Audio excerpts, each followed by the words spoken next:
నమస్తే, నేను మీ తేజ కిషోర్. ప్రస్తుతం మనతో పాటు రాజమండ్రి యువజన విభాగ అధ్యక్షుడు కుమార్ యాదవ్ గారు ప్రస్తుతం మనతో పాటు ఉన్నారు. సో రాజమండ్రిలో జరుగుతున్నటువంటి విషయాల మీద, అదేవిధంగా జరిగినటువంటి విషయాల మీద చర్చించడానికి ప్రస్తుతం మనతో పాటు ఉన్నారు. అన్న నమస్తే. నమస్తే తేజ, బాగున్నా అన్న? ఎలా ఉన్నారు? Fine. First of all second ఇద్దాం అన్న. బాగున్నా? బాగున్నా అన్న. చాలా రోజుల తర్వాత ఇప్పుడు గెలవడం చాలా ఆనందంగా ఉంది. చిన్నప్పుడు సరదాగా తిరిగిన రోజులు. అవును, ఆయన నెవరేసుకుంటూ వేసుకుంటే ఈరోజు యూట్యూబ్ ని షేక్ చేస్తున్నాం. Very good. మీ బ్లెస్సింగ్స్ అన్న. ఇప్పుడు కూడా అలాగే ఉండాలి. ఇప్పుడు కూడా ఎక్కడి నుంచి మొదలెట్టాం అనేది కాదు, మనం ఏం సాధించాం అన్నది ఇంపార్టెంట్. తప్పకుండా.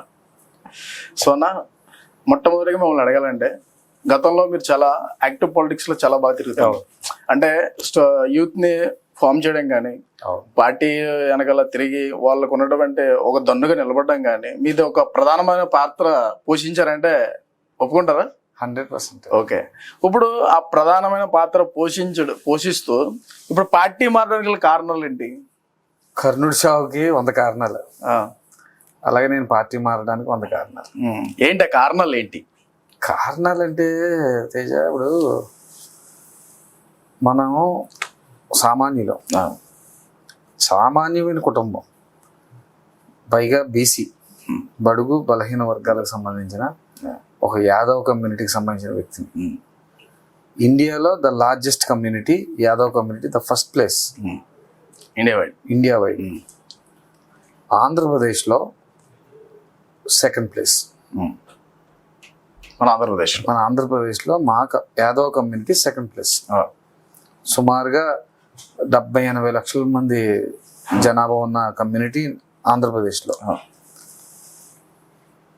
ఏదో ఒక బీసీలో ఏదో ఒక మార్పు తేవాలి, ఒక ప్రయత్నం చేయాలి, ఏదో రకంగా మన వంతు మనం కృషి చేయాలి. అది సామాన్యుడిగా. అదే, డబ్బులు ఉన్న వాళ్ళు అందరూ రాజకీయాల్లోకి వస్తారు, ఆ డబ్బులతో పదవులు కొనుక్కుంటారు, పదవులు కొన్న తర్వాత వ్యాపారాలు చేసుకుంటారు, ఆస్తులు సంపాదించుకుంటారు, ఆ పదవిని కాపాడుకోవడం కోసం మళ్ళీ సంపాదించిన రూపాయలు ఖర్చు పెడతా ఉంటారు. అలా కాకుండా మన వంతు మనం ఏదో ఒక మెసేజ్, మనం పదవుల్లోకి ఎక్కేయాలనో, ఏదో ఎమ్మెల్యేలో ఎంపీలు అయిపోలేనో కాదు, మన తరపు నుంచి మనకున్న బ్యాక్ కమ్యూనిటీ అవ్వచ్చు, బీసీ వర్గాలు కావచ్చు, మన బీసీ ఒక యువకుడు చురుగ్గా పాల్గొంటున్నాడు. కార్యక్రమాలు కానీ, యాక్టివిటీస్ కానీ, ఏదైనా ఒక పర్సనల్ ఎజెండాతో వెళ్తున్నాడు, ఖచ్చితంగా అతని వల్ల మార్పు అనేది ఎంతో కొంత వస్తుంది అని నమ్మితే చాలని ప్రయత్నం చేసిన వాళ్ళు నేను ఒక్కడే. సమాజంలో నేను ఒక్కడే. మా బ్రదర్, మా పెద్ద అన్నయ్య ఆయన ఒకరు, మా రెండో అన్నయ్య ఒకరు, ముగ్గురు కూడా ఇదే రాజకీయమే వ్యాపారంగా, జీవితంగా సరిపోయింది. ఓకే. మేము వ్యాపారం చేసే సత్తా, తెలివితేటలు, అన్ని సామర్థ్యాలు ఉన్నప్పటికీ కూడా దాని మీద మైండ్ వెళ్లకుండా రాజకీయం అనుకున్నాం. పూర్తి స్థాయిలో వ్యాపారాలు కూడా చేసే వయసు, సామర్థ్యత అన్ని ఉన్నప్పటికీ కూడా మన వంతు మనం అవేర్నెస్ అనేది ఖచ్చితంగా బ్యాక్వర్డ్ క్యాస్ట్ కి తీసుకెళ్ళాలి. అందరూ అంటారు బ్యాక్వర్డ్ ఎలా అవుతారు మీరు, బ్యాక్ బోన్ అంటారు. దేనికి అన్నా? మరి అసలు రాజకీయాలకు ఎలా వచ్చారో, ఎవరి ప్రమేయంతో మీరు అడుగు పెట్టారు అసలు? ఖచ్చితంగా జక్కంపూడి రామ్మోహన్ రావు గారు స్ఫూర్తి, ఆయన ఇన్స్పిరేషన్. పెద్ద ఆయన 100% అది ఒప్పుకుని తీరాలి. మాకు అసలు రాజకీయం అంటే ఏంటో తెలియదు.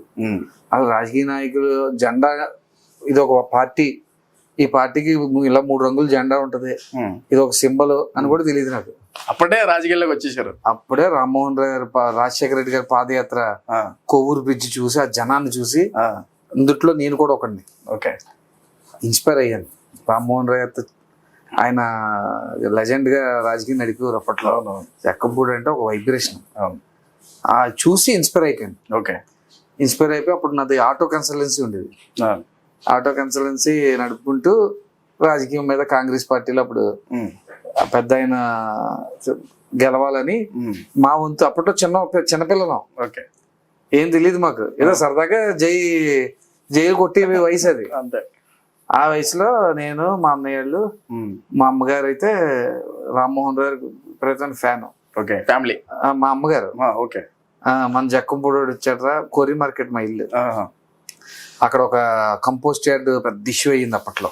అప్పుడు తెలుగుదేశం గవర్నమెంట్ అప్పుడు లోకల్ లీడర్ ఒక ఆయన రామ్మోహన్ రావు గారి మనిషి, రామ్మోహన్ రావు ప్రోత్సాహంతో ఆయన ఒక ధర్నా చేశాడు. ఓకే. ధర్నా చేస్తే అప్పుడు రామ్మోహన్ రావు ఆ నియోజకవర్గానికి ఎమ్మెల్యే. ఆహా. అయితే అప్పుడు చంద్రబాబు నాయుడు గారు ముఖ్యమంత్రి. ఒక ముఖ్యమంత్రి హోదాలో రామ్మోహన్ రావు చేపట్టిన ధర్నా తీవ్రత స్థాయిలో ప్రజల్లోకి వ్యతిరేకంగా వెళ్ళిపోతుందని ఆయనే స్వయంగా వచ్చి ఆ సెంటర్లోకి వచ్చి రామ్మోహన్ రావుని పక్కన పెట్టుకుని ఈ కంపోజ్ చేయడం మారుస్తున్నాం అన్నారు. ఓకే. అప్పుడు నుంచి మాస్ లీడర్గా రామ్మోహన్ రావు గారికి ఒక రకమైన చరిష్మా. అలాగే ఆయన చూసి ఇన్స్పైర్ అయ్యాం. ఇన్స్పైర్ అయ్యి అలాగా గణేష్ ఫ్రెండ్ అవడం, అలా రాజా స్నేహితుడు. అసలు మీ ఇద్దరికి ఫ్రెండ్షిప్ ఎలా కుదిరింది అన్న అసలు? అదే ఇలాగే రాజకీయాల్లో తిరగడం వల్ల మన మన మన యాక్టివిటీ, మన మన టాలెంట్, మన సర్కిల్, మన ఇది తోడవటం, గణేష్ ఆలోచనలు నాయి ఒకటి అవటం, రాజయ్య నాయి ఒకటి అవటం, అలా ఫ్యామిలీలో ఒక మెంబర్గా అలాగా అప్పట్లో ఒక రకమైన ఒక రిలేషన్ని. మీ ఇద్దరు బాండింగ్ చూసి మీ పక్కన ఉన్న వ్యక్తులు కానీ, లేదంటే గణేష్ గారు, జక్క రాజా గారు వెనకాల ఉన్నటువంటి వ్యక్తులు కానీ మీకు చెడు రావడానికి ఏమన్నా ప్రయత్నాలు చేశారా? ఖచ్చితంగాను. ఈ రోజు నేను పార్టీ వదిలి వెళ్ళాను అంటే దాంట్లో అది కూడా ఎంతో కొంత భాగమా ఉంటది. ఖచ్చితంగా ఉంటుంది, లేకుండా ఎందుకు ఉంటుంది. ఈరోజు అసలు మాకు పార్టీలతో పని ఉంది, రాజకీయాలతో పని ఉంది.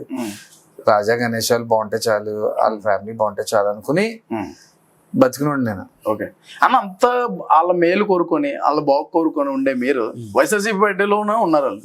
అంటే విధేయతతో కూడినటువంటి రాజకీయం మేము చేస్తాము, అదే వైఎస్ఆర్సీపీలో పార్టీలో ఉండే చేస్తాము, ఆ పార్టీ నుంచి మేము బయటికి రాము అని చెప్పి మొన్న స్టేట్మెంట్ కూడా ఇచ్చారు జగన్మోహన్ రాజా గారు. సో ఆ పార్టీ నుంచి మీరు బయటికి రావడానికి కారణం ఏంటి? కారణం ఏంటంటే వాస్తవంగా ఏంటంటే రాజశేఖర రెడ్డి గారు చనిపోయాక జగన్ గారు కేసులు ఇవన్నీ చూసాం. అప్పుడున్న కాంగ్రెస్ ప్రభుత్వం ఇంకా నియంతలాగా ప్రవర్తించడం, జగన్ గారి మీద అక్రమ కేసులు అరెస్టులు చేయటం, లోపల వేయటం, ఆ టైంలో ఒక ఎమోషనల్ గా కనెక్ట్ అయిపోయాం జగన్ గారి ఫ్యామిలీకి. ఎవరు రాజా గారు వాళ్ళతో పాటు మేము కూడా వైఎస్ జగన్ గారి ఫ్యామిలీకి ఎమోషనల్ గా కనెక్ట్ అయిపోయాం. ఏదో వేరేగా కనెక్ట్ అయితే అది వేరు, ఎమోషనల్ గా కనెక్ట్ అయితే మనం వేడలేం, మర్చిపోలేం, వేడలేం. ఫస్ట్ వేడాలనే థాట్ రాదు, అలా ఎమోషనల్ గా కనెక్ట్ అయిపోయాం. అరే రాజశేఖర రెడ్డి గారు రా బాబు, ఫ్యామిలీని ఏంటి ఇలాగా కాంగ్రెస్ పార్టీ ఇలా రోడ్డు మీద పెట్టి ఇలాగా ఎంత చిత్రహింసలు గురి చేస్తుంది. ఓ పక్కేమో విజయమ్మ రోడ్డు ఎక్కేశారు, ఓ పక్క షర్మిలమ్మ రోడ్డు ఎక్కేసింది, ఓ పక్కేమో జగన్ గారు సెంట్రల్ జైల్లో ఉన్నాడు, ఓ పక్కేమో వాళ్ళ వైఫ్ భారతి గారేమో వ్యాపారాలు పాపం ఆవిడని చేసుకొని ఇవ్వట్లేదు, ఏంట్రా బాబు ఇలా అయిపోయిందని ఎమోషనల్ గా కనెక్ట్ అయిపోయాం. ఓకే. కనెక్ట్ అయిపోయి మన శక్తి వంచన లేకుండా రాత్రి పగలు జక్కంపూడి రామ్మోహన్ రావు బతుకున్నారు. ఆయన ఆ వయసులో కూడా ఆయన వీల్ చైర్లో లెగలేని పరిస్థితుల్లో కూడా వైఎస్ ఫ్యామిలీ అంటే అసలు బాబాయ్ అసలు ఇంకా పిల్లలు ఇసిపోయేవారు. ఆయన రామ్మోహన్ రావు నేను లైవ్ చూసుకోండి కదా, ఆయన ఏదో యాత్రకు వస్తున్నారంటే లెగలేని ఓపికలో కూడా వెళ్ళాలని బలవంతంగా గన్మెన్ రప్పించుకుని రెడీ అయ్యి నువ్వు పదండి వెళ్దాం అని చెప్పి కారు బలవంతంగా తీయించి వెళ్ళి జగన్ గారి దగ్గరికి వెళ్ళి అన్ని వేల మందిలో ఏంటి కదలలేని మనిషి కలవడం వెళ్ళి కలవగానే ఆయన కూడా రామ్మోహన్ రావు గారు వచ్చారని అనగానే మాట్లాడుతున్న మైక్ కూడా ఆపి అన్న రామ్మోహన్ అన్న పైకి తీసుకురండి అని చెప్తే పైకి మోసుకుని తీసుకెళ్లేవారు.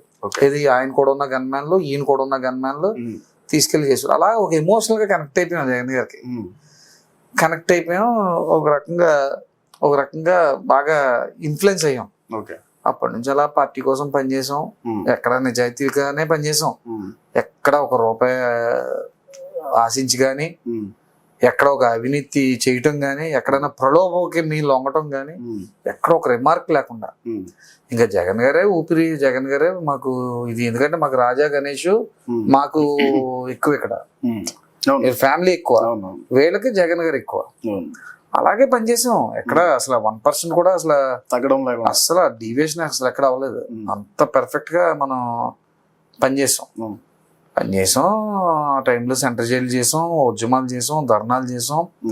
జగన్ అన్న అయితే జైల్లో పెట్టినప్పుడు అక్రమ అరెస్ట్ బేస్ చేసుకుని కాంగ్రెస్ పార్టీ ఆఫీస్, రాజమండ్రిలో ఉన్న కాంగ్రెస్ పార్టీ ఆఫీస్ ఫైర్ జరిగింది. ఆ ఫైర్ జరిగిన కేసులో నన్ను చాలా ఘోరంగా ఇబ్బంది పెట్టారు. అప్పుడున్న డిఎస్పీ గారు, లేడీ ఆవిడ షికాగో ఏదో పేరు ఉంది ఆవిడ పేరు, జానకి జానకి జానకి మేడం గారు అనుకుంటా. ఆవిడైతే ఇంకా స్టేషన్ తిప్పి చాలా ఇబ్బంది పెట్టేసేవారు మమ్మల్ని. ఓకే. ఎందుకంటే రాజా మనుషులే చేశారు, రాజా సంబంధించిన వాళ్ళు చేశారు ఇది అని. ఏంటంటే అలాంటి కేసులు కూడా పడి ఇబ్బందులు పడ్డాం మేము జగన్ గారి కోసం.